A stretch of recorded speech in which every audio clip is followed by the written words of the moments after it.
इनका रिलेशन क्या है, DPSP and fundamental rights? Fundamental rights अधिकार देते हैं जो कि इन्फोर्सिएबल भी है, जस्टिसिएबल भी है, क्लेम्स हैं ये, ठीक है, सिटीजन्स के अगेंस्ट द स्टेट। ठीक है, डीपीएसपी क्या है? DPSP is directives, okay, non justiciable, non enforceable but fundamental in governance.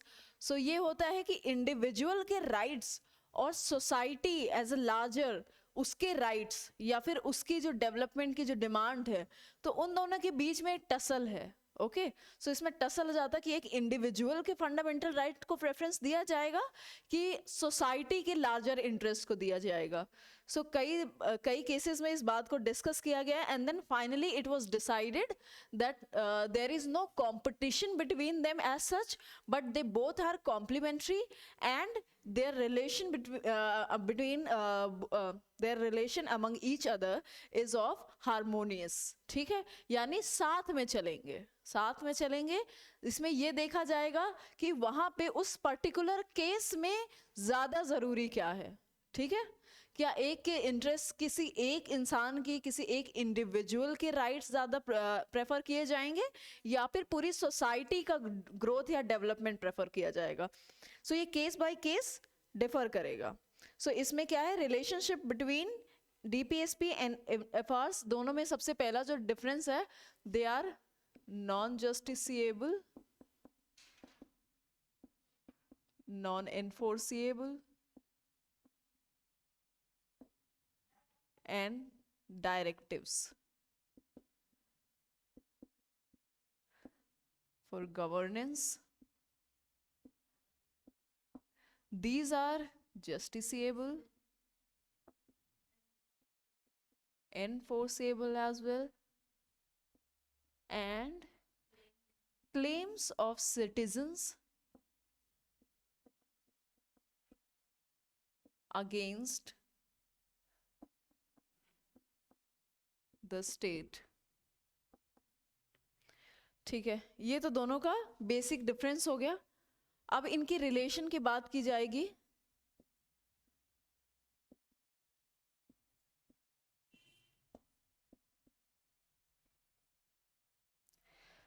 सबसे पहले अराउंड 1950s एक केस था, Champakam Dorairajan versus state of Madras. You don't need to write it, but इसमें सुन लो। तो उस वक्त ये कहा गया था कि DPSP are subsidiaries to fundamental rights, यानी डीपीएसपी का जो स्टेटस था वो फंडामेंटल राइट्स से नीचे था, फंडामेंटल राइट्स थोड़ा ऊपर रहेगा। ये 1950s का स्टेटस था। उसके बाद 1959 पे एक केस आया, reference to Kerala education bill 1959।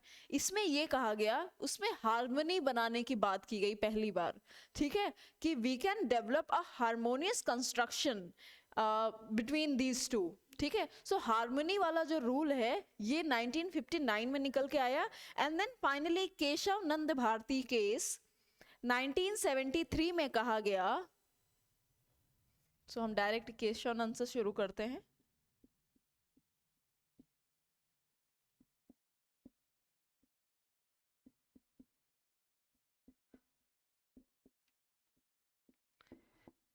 These are supplementary and complementary to each other।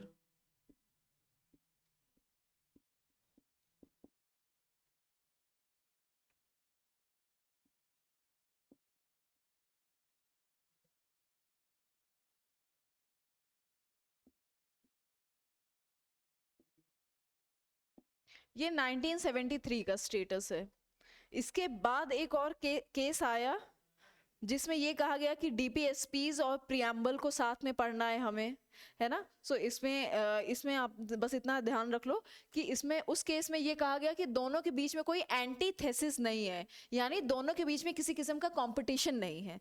ठीक है, and then finally Minerva Mills case में कहा गया। अब इस केस तक मिनर्वा मिल्स केस काफी इंपॉर्टेंट है, तो उसको लिख लेते हैं 1980 का।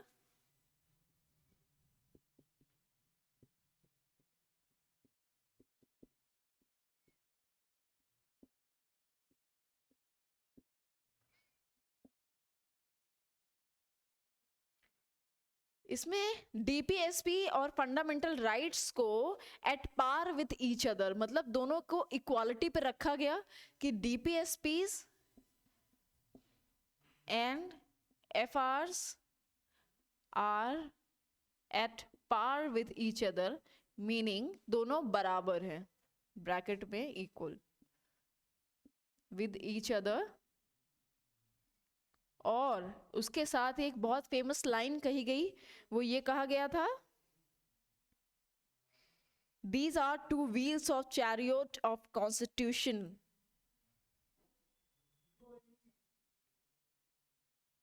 हाँ, yes, these two are,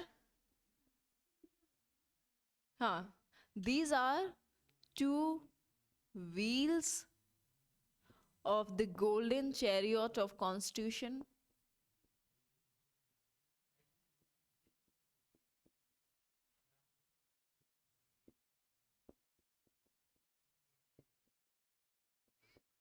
पूरा सेंटेंस ये है, in which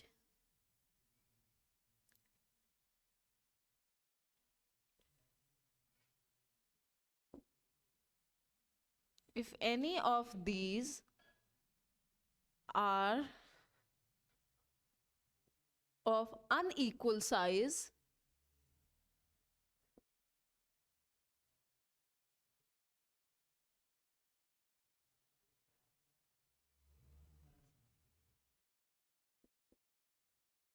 then the chariot cannot run।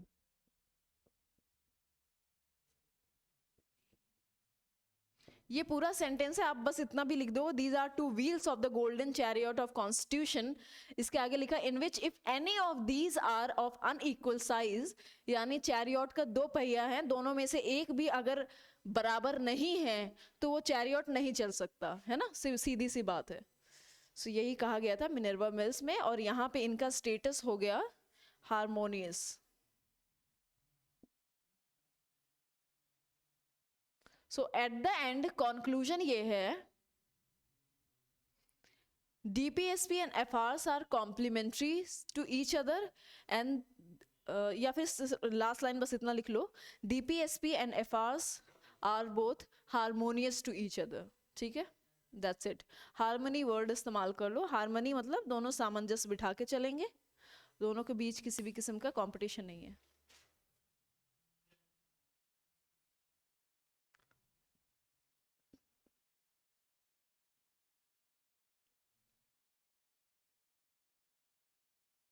लिख लिया, हारमोनियस टू ईच अदर।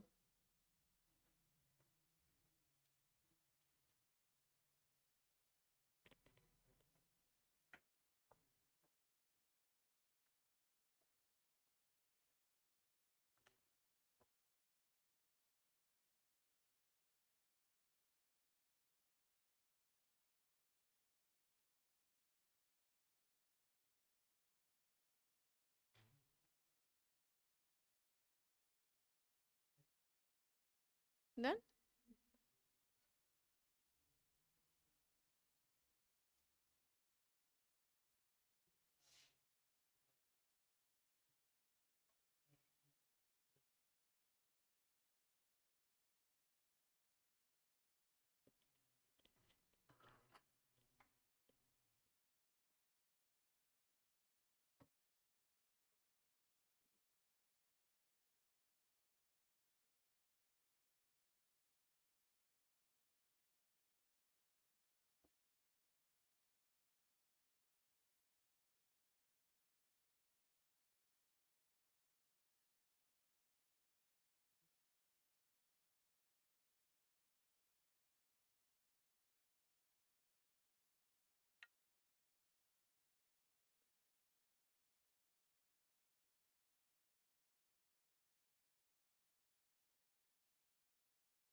वैसे ही शॉर्ट में एक्सप्लेन करना, they one is justiciable, and better ये होगा कि आप ऐसे ही एक डिवीजन बना के दोनों का डिफरेंशिएट कर दो, और फिर उसके बाद जो चीज़ें आपको बताई गई, relation relation between fundamental rights and DPSPs are like this, and फिर उसको आप पूरा स्टेप वाइज बता दो दोनों को। हाँ तो 2 ही केस काफ़ी हैं भाई, ये भी नहीं लिखते बच्चे ना। सो आपको 2 केस भी अगर आप उसको तरीके से याद करके लिख रहे हो, देन दैट इज इनफ। ठीक है, फिर कंक्लूजन में अब उसमें आपकी अपनी समझ होगी कि आप एक आध पॉइंट्स कैसे ऐड कर रहे हो, कि डीपीएसपी कभी आपने देखा कि कोई आप एग्जाम्पल उसमें डाल रहे हैं, है ना, कि काउ स्लॉटर वाला ही एग्जाम्पल ले लो, ठीक है, या ईडब्ल्यूएस रिजर्वेशन वाला ले लो, ठीक है, डीपीएसपी के थ्रू उसको लिया गया है ना, एक काइंड ऑफ डिराइवेशन उसका वहां से है। ओके, बट देन सवाल ये उसमें उठे, पिटिशन भी डाली गई कि इकोनॉमिक स्टेटस के आधार पे कैसे रिजर्वेशन दिया जा रहा है। ओके, उस पर डिबेट थी, फिर उसके बाद सुप्रीम कोर्ट ने उसको अपहेल्ड कर दिया, करेक्ट ठहराया। ठीक है, काउ स्लॉटर वाला एग्जाम्पल डाल सकते हैं आप, है ना, सो ऐसे करके एग्जाम्पल्स आप डालो उसमें। हम्म।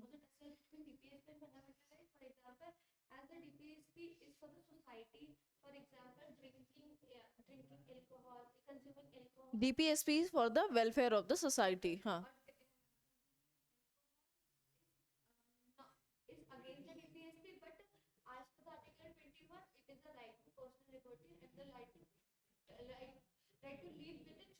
हम्म।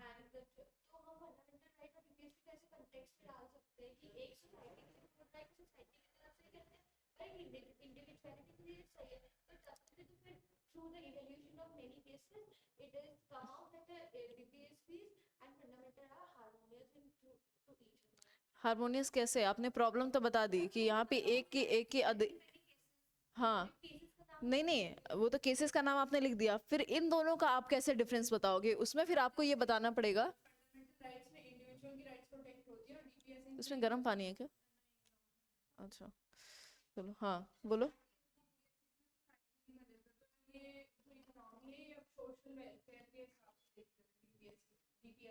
हाँ बिल्कुल।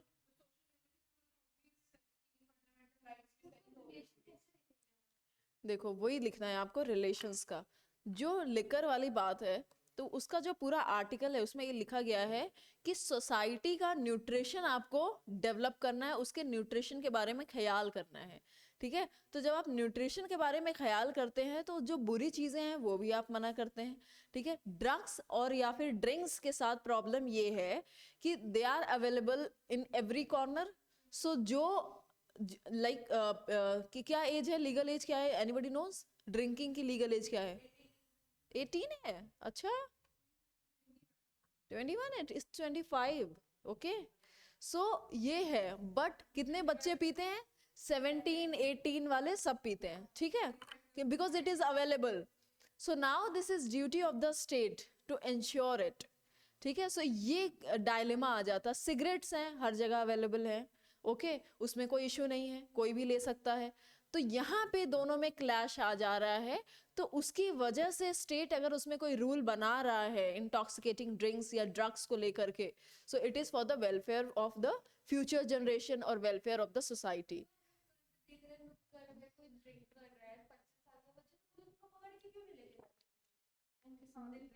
उसमें बहुत सारी प्रॉब्लम्स है बाबा। इस देश में पॉपुलेशन इतनी है कि पुलिस अगर जो मेजर क्राइम्स हो रहे हैं अगर वो उनको ही ट्रैक करे तो वो बहुत बड़ी बात हो जाएगी।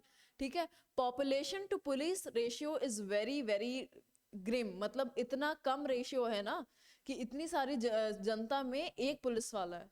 ठीक है, सो वो कितना एग्जीक्यूशन कर सकते हैं?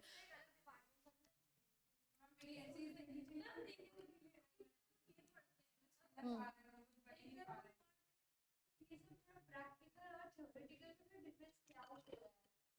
1 2 साल दो प्रिपरेशन में, 1 2 साल दो प्रिपरेशन में तो चीजें समझ में आएंगी, और जो किताब में पढ़ते हैं और जो असल में होता है दोनों में बहुत फर्क है।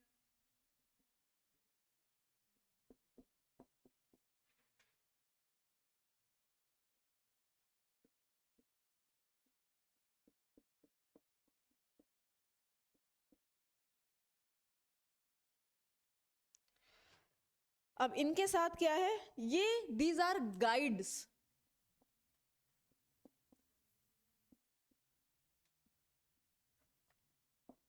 दीज आर गाइड या गाइडेंस,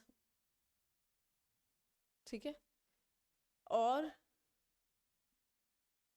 दे एड यानी दे हेल्प टू इंटरप्रेट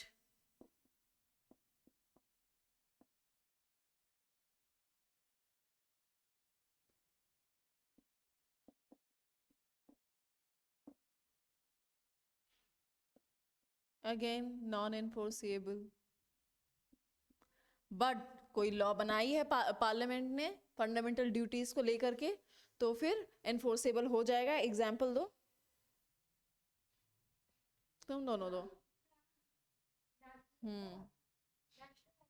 इतना टाइम क्यों लगा याद करने में?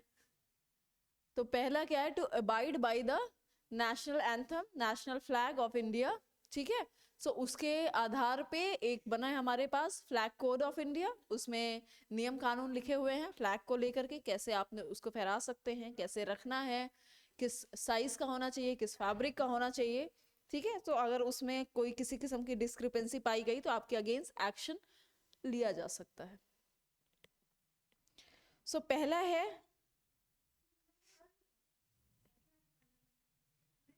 किया, अच्छा मुझे याद है मैंने ये चीज फ्लैग वाला एग्जाम्पल दिया है। अच्छा ओके, अच्छा ओके।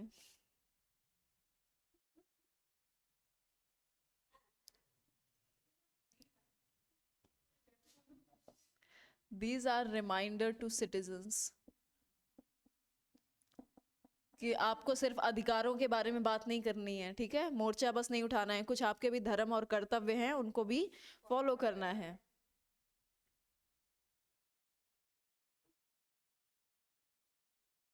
और फंडामेंटल ड्यूटी की एक सबसे बड़ी बात पता क्या है, जो फंडामेंटल राइट्स हैं, इसमें क्या राइट्स को एक्सप्लेन करो, व्हाट आर राइट्स। तो अभी मैंने बोला, उसके आगे लिखाया था ना मैंने राइट्स क्या है, चलो अच्छा ओपन करो जहाँ पे राइट्स मैंने लिखाया था। हाँ यू आर नॉट देयर,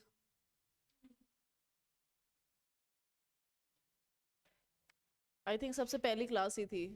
हाँ क्या लिखा है? हाँ राइट्स नहीं लिखे कहीं पे, लिखाया था मैंने, मुझे याद आ रहा है, अभी मैं बोलूंगी तब तुम लोग को याद आएगा। मैंने राइट्स लिखाया था, क्लेम्स ऑफ सिटीजन्स के अलावा भी एक दो पॉइंट्स लिखाए थे।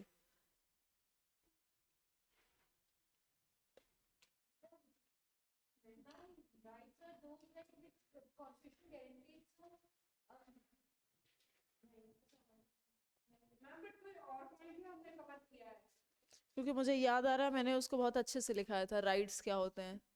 अब एक जगह लिख लो, दोबारा पूछो तो बनना चाहिए।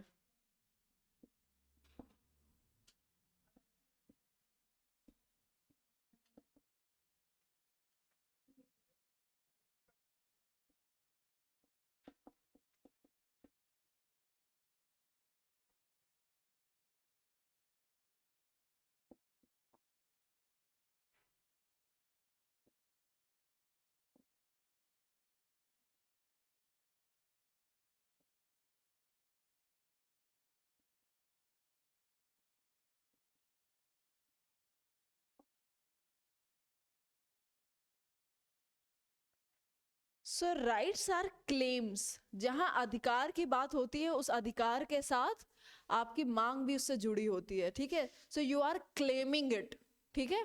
आप किसी भी कोर्ट में प्रशासन के सामने आप क्लेम कर सकते हैं कि these are my rights and give me that, okay. So these are claims of citizens against, पहला तो सरकार के प्रति, ठीक है, सबसे बड़ा। दूसरा ये है फेलो इंडिविजुअल्स, मेरे अधिकार जो है मैं आपसे भी डिमांड कर सकती हूँ इन अ वे।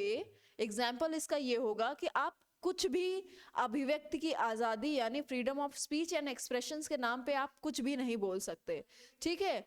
वो लिमिटेड है कि आपको शांति बना के रखनी है।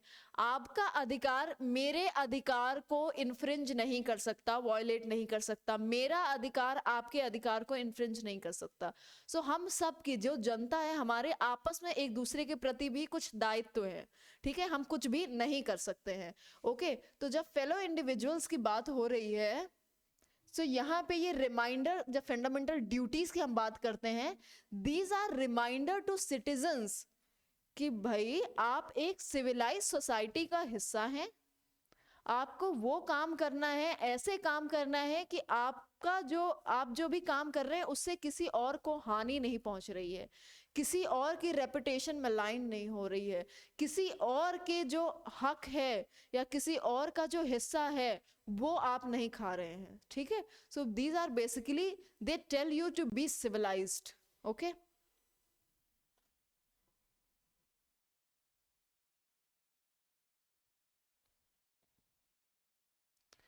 आखिरी ये है, parliament can enforce them through law, यानी पार्लियामेंट इन पे कोई लॉ बना दे तो वो फिर से इन्फोर्सेबल हो जाएगा।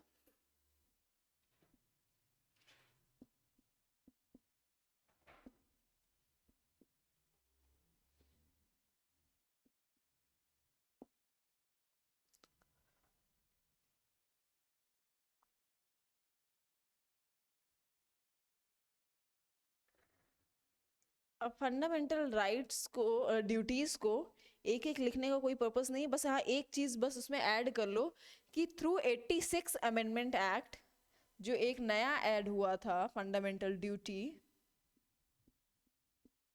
दैट वाज आर्टिकल 51A का क्लॉज के, ठीक है, जो पेरेंट्स एंड गार्जियंस की ड्यूटी बताता है कि 6 से duty of parents guardian to ensure education of children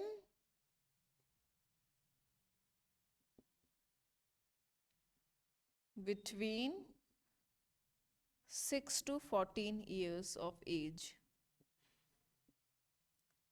देखो, जहां फंडामेंटल राइट्स और ड्यूटी की बात आ रही है वहां पे एज ग्रुप है 6 से 14, और जहां पे डीपीएसपी, जहां स्टेट की ड्यूटी आ रही है वहां सबसे कम है, यानी सिर्फ 6 साल की उम्र तक, ऐसे याद रखना। क्यों? क्योंकि स्टेट का जो इकोनॉमिक कैपेसिटी है वो डिपेंड करता है ना कि कितना प्रोवाइड कर सकता है। करेंटली स्टेट की इकोनॉमिक कैपेसिटी के हिसाब से 6 साल तक ही है। ओके, और जो पेरेंट्स गार्जियन का है या फंडामेंटल राइट्स की जहां बात आती है वो 6 से 14 वर्ष के लिए है। क्या 2002 है?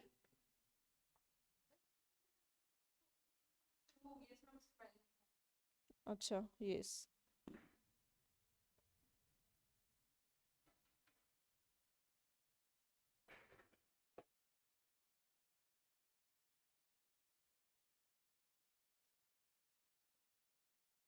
अब फंडामेंटल ड्यूटीज को एक बार पढ़ लेते हैं। मैंने देखो कैसे किया था, मैंने एक एक वर्ड लिखा हुआ है। A to K है, ABCDFGHIJK, लास्ट है पेरेंट्स एंड गार्जियन वाला, ठीक है। सो पहले में है अबाइड। अबाइड यानी आपको ये बांधता है किससे? Abide by constitution, it's ideals, it's institutions and national flag and national anthem. Constitution के आइडियल्स, इंस्टीट्यूशंस क्या होंगे? आइडियल्स वो होगा जो प्रियम्बल में लिखा हुआ है, ठीक है, शॉर्ट में लिखा हुआ है सब कुछ लेकिन कंप्लीट है, कॉम्प्रहेंसिव है। इंस्टीट्यूशन यानी संविधान से निकल के जो भी इंस्टीट्यूशन आ रहा है, आपका यूपीएससी हो गया, सुप्रीम कोर्ट हो गया, हाई कोर्ट हो गया, वट एवर इट इज, इन सब की आपको इज्जत करनी है। इज्जत इन अ सेंस आपको इनके इनकी अवहेलना नहीं करनी, यानी मान मान के चलना है इनको।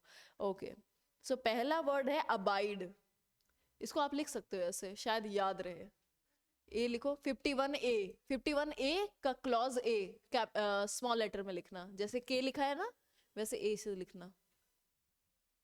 Article 51A clause A small letters में यहाँ पे बस लिख लो abide. Abide by constitution, constitution comma लिख लो फ्लैग एंड एंथम। याद रहे एंथम है, सॉन्ग नहीं है। सेकंड कहता है चेरिश। चेरिश मतलब हमें हम किसी चीज को चेरिश करते हैं ना, मतलब खुशी से उसको संजो के रखना, इट्स लाइक दैट। तो क्या चेरिश करना है? Ideals that inspired freedom struggle, वो आइडियल्स जिनमें हमने फ्रीडम स्ट्रगल की लड़ाई लड़ी थी। क्या क्या थे वो? अगर देखा, ideals that inspired freedom struggle, cherish, जैसे अबाइड को अंडरलाइन कर लो, चेरिश को अंडरलाइन कर लो, चेरिश। हाँ, बी बी बी 51A का B, clause B. Cherish the ideals that inspired freedom struggle, ठीक है। जैसे गांधी जी अहिंसा को करते थे, है ना, अहिंसा होनी चाहिए, पहले पेटिशंस के थ्रू हम देखेंगे, नहीं होता है फिर हम देखेंगे, है ना। सो पहले सिविल डिसोबीडियंस मूवमेंट हुआ, उसके बाद क्विट इंडिया हुआ, ठीक है। So it's like that. तीसरा है सॉवरेनिटी, सो यानी हमें प्रोटेक्ट करना है सॉवरेनिटी, यूनिटी एंड इंटीग्रिटी को, ठीक है। चौथा है यानी कि D, small letter D, clause D.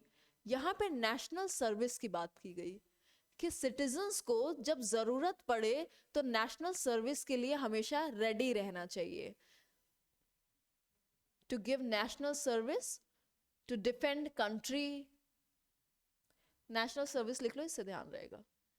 Next है E, clause E, small letters में। यहां पे ब्रदरहुड की बात की जा रही है, ठीक है। हार्मनी और ब्रदरहुड को हम मेंटेन करेंगे। और इसी में एक बहुत इंपॉर्टेंट पॉइंट है, वो कहता है to renounce any practices that are derogatory to women. यानी पहले इसी क्लॉज ई की बात है, हमें कहा जा रहा है कि हमें भाईचारा बना के रखना है, ठीक है, समाज में शांति बनी रहे, प्यार से रहे सब लोग। फिर उसके बाद इसी के साथ ऐड किया हुआ, नया क्लॉज नहीं है, इसी में लिखा हुआ है कि हमें इतनी हिम्मत होनी चाहिए कि जो भी पुरानी चीजें हैं, प्रथाएं हैं, which goes against the respect और डिग्निटी ऑफ विमेन, हमें उनको कल्चर के नाम पे, धर्म के नाम पे ढोने की जरूरत नहीं है, उनको पीछे छोड़ने की हिम्मत होनी चाहिए। To renounce, renounce RENOUNCE, to renounce the practices derogatory of women,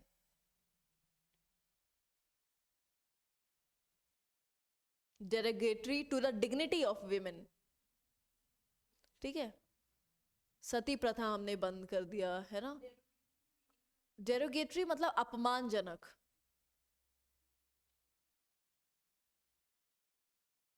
इसके बाद है नेक्स्ट एफ। अब इनका सीक्वेंस देखिएगा, पहले में उन्होंने कहा कि हमें भाईचारा मेंटेन करना है, ठीक है, जो डेरोगेटरी प्रैक्टिसेस है उसको बंद करना है। सो इसको पहले हमें तवज्जो देनी है। इसके बाद लिखा हुआ है टू प्रिजर्व आवर कल्चर, ठीक है। सीक्वेंस समझ में आ रहा है?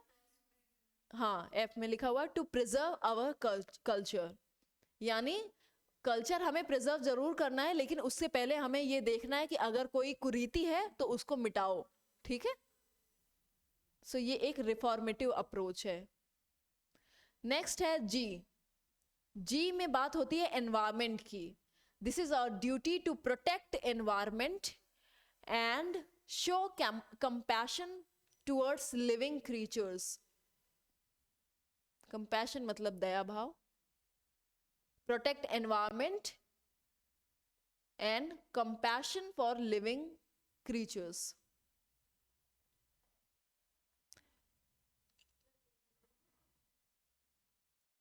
Compassion for living creature. Next है एच। एच में बात की जा रही है साइंटिफिक टेम्पर की, यानी हर सिटीजन का कर्तव्य है कि अपनी मानसिक जो ग्रोथ है उस पे ध्यान दे। साइंटिफिक टेम्पर का मतलब क्या हुआ, आपका टेम्परामेंट ऐसा है, ऐसा होना चाहिए जो डायनेमिक है, जो बदलते समय के साथ अपने आप को बदल रहा है। ठीक है, यानी वैज्ञानिक तौर पे आपकी दुनिया कैसे कैसे बदल रही, वैसे आपको भी बदलना है। आप एक कुएं के मेंढक बन के नहीं रह सकते। ठीक है, तो it says develop scientific temper, H, clause H, develop scientific temper, comma, humanism, इंसानियत, and spirit of inquiry and reform. Spirit of inquiry and reform, scientific temper develop करना है, इंसानियत बरकरार रखनी है, और सवाल करना है। सवाल करने से क्या होता है, जब हम किसी चीज पे सवाल करते हैं तो हमारी सोचने समझने की शक्ति बढ़ती है। ठीक है, सवाल करने का ये फर्क होता है ना, जब हम सवाल करते हैं इसका मतलब हम सोच रहे हैं कि ये ऐसा क्यों है, और अगर हमें लगता है कि ये इसमें कुछ गलत है, इसमें किसी तरह के बदलाव की जरूरत है, तो हम रिफॉर्म करते हैं। ठीक है, नेक्स्ट है आई। यहाँ पे हमारी ड्यूटी ये बताई गई है कि प्रोटेस्ट जब आप करते हो, आपको प्रोटेस्ट का अधिकार है, लेकिन उसके नाम पे जो आप पब्लिक बसेस जला देते हैं, है ना, पब्लिक फैसिलिटी को बर्न कर देते हैं, सो यहाँ फंडामेंटल ड्यूटी में ये कहा गया है, it is your duty to safeguard public property, safeguard public property and abjure violence. Abjure मतलब उससे दूर रहना है आपको, वायलेंस से। एब्जोर का स्पेलिंग है ABJURE, ABJURE, abjure violence, safeguard public property and absorb violence, ABJURE. Next is J.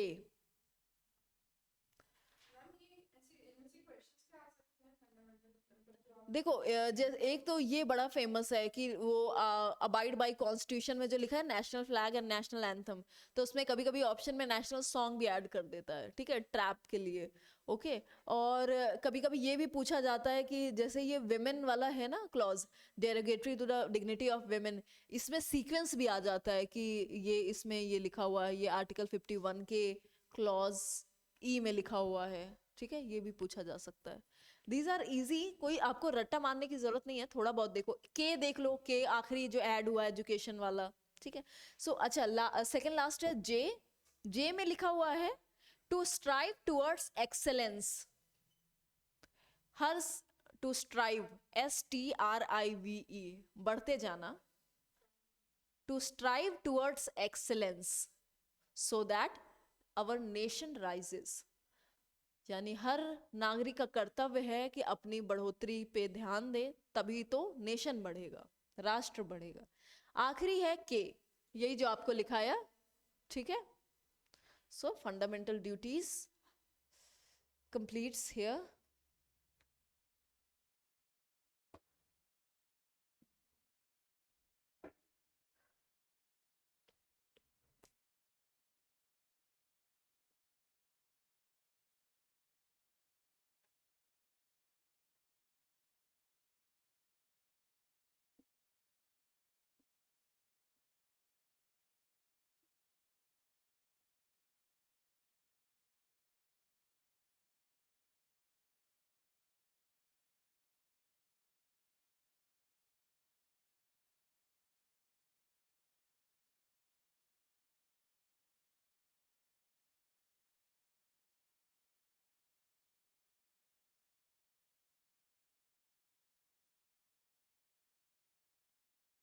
Extra constitutional bodies,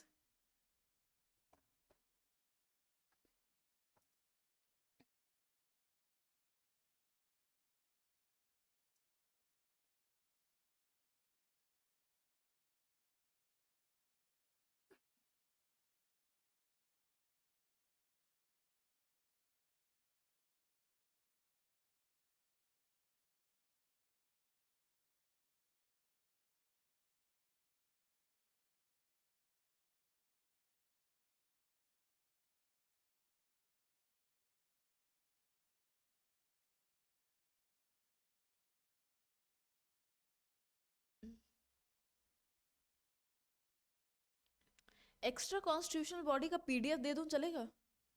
because there is hardly, एक नीति आयोग में समझा देती हूँ, क्योंकि इसमें जो है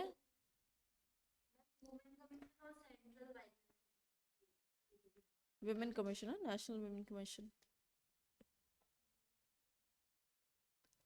यहाँ पे मैं आपको बॉडीज मेंशन कर देती हूँ जो एक्स्ट्रा कॉन्स्टिट्यूशनल बॉडीज में है, and then I will provide you PDF, क्योंकि इसमें जो है थोड़ा रटने वाली चीज़ें हैं, समझने वाली नहीं होती, कितने मेंबर्स हैं, कब रिटायर होंगे, ठीक है। सिलेक्शन सबसे पहले तो है अपना नीति आयोग,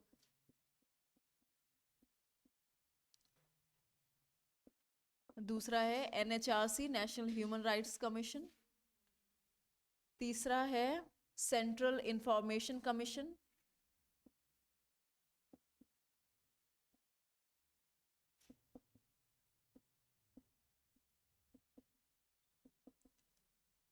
सीआईसी, चौथा है CBC, central vigilance commission,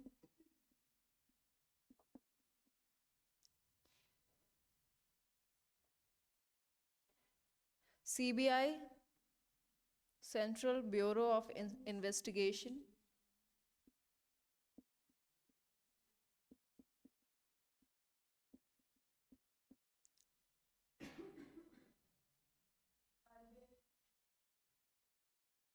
RBI नहीं पूछा जाता,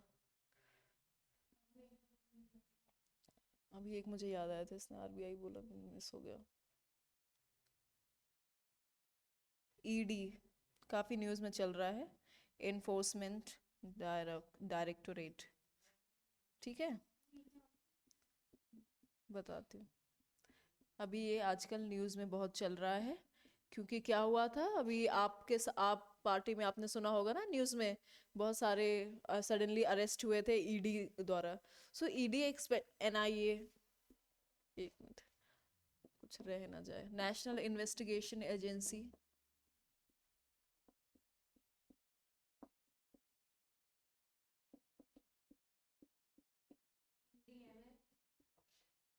हम्म, क्या, नेशनल डिजास्टर मैनेजमेंट,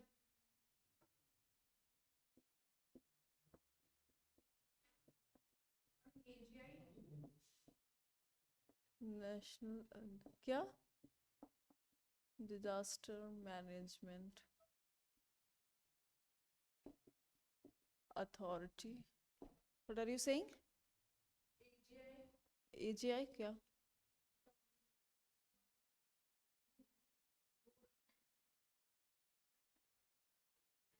जब कॉन्स्टिट्यूशनल बॉडीज पढ़ा रही थी तब मैंने बताया नहीं था attorney general of India is constitutional position.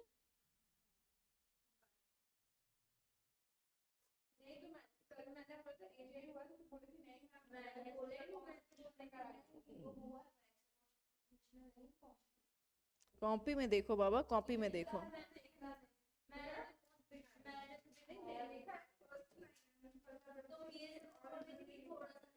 Lokpal and Lokayukta,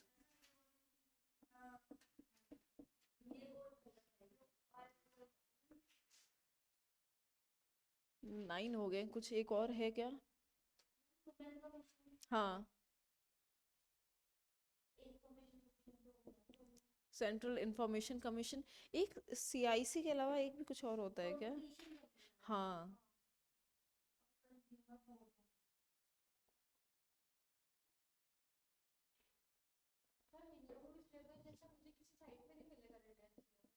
बिल्कुल मिल जाएगा, क्या ये सारी बॉडीज ना, अच्छा सिलेब यूपीएससी की वेबसाइट में बाबा, हाँ तो वही होगा ना, नहीं नहीं, जो उसमें जितना लिखा है ना वैसे ही आपको रखना है, आप यूपीएससी का सिलेबस देखा करो जो गवर्नमेंट देती है, ठीक है। क्या वुमेन कमीशन, हालांकि ये नेशनल वुमेन कमीशन पे सवाल नहीं आते हैं, बट ठीक है थोड़ा हम देख लेंगे। Competition commission of India,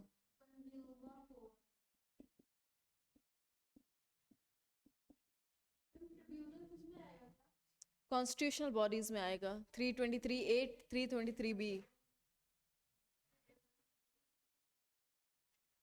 okay.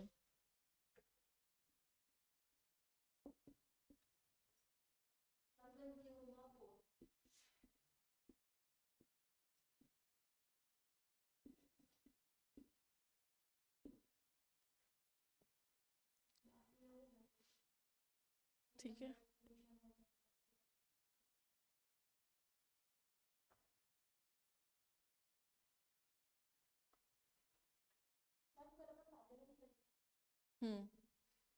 और इसका एक चार्ट बना दो, इसमें क्या क्या है, क्या क्या पढ़ना है। ठीक है, इतने हैं। इसकी पिक्चर मैं भी ले लेती हूँ, चलो मैं ही भूल गई क्या क्या है। इट्स 12 लेना।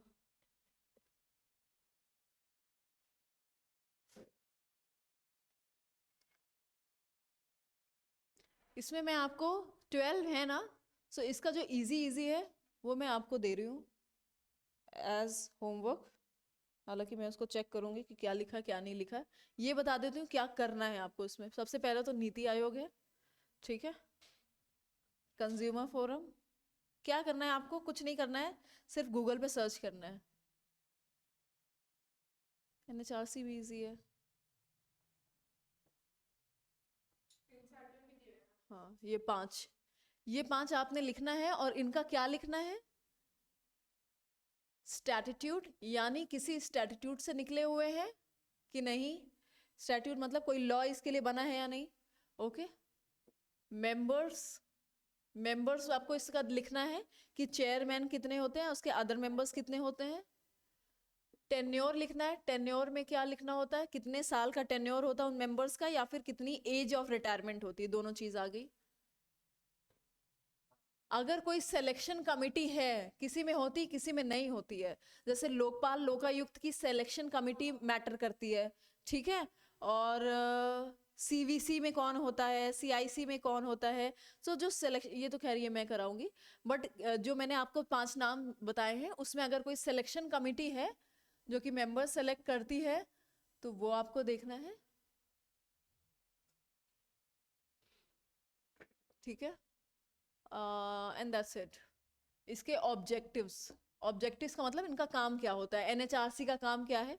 जैसे NHRC में आप पढ़ोगे, जब आप पढ़ोगे तो आप पढ़ोगे NHRC के पास हम कंप्लेन लेकर के भी जा सकते हैं, और NHRC सुओ मोटो एक्शन भी ले सकता है, ठीक है, ऑन इट्स ओन कॉग्निजेंस। ठीक है, सो वो चीजें भी आपको देखनी है कि इनकी ऑब्जेक्टिव्स में क्या क्या है, फीचर्स में क्या है। सिर्फ 5 बॉडीज को आपको देखना है।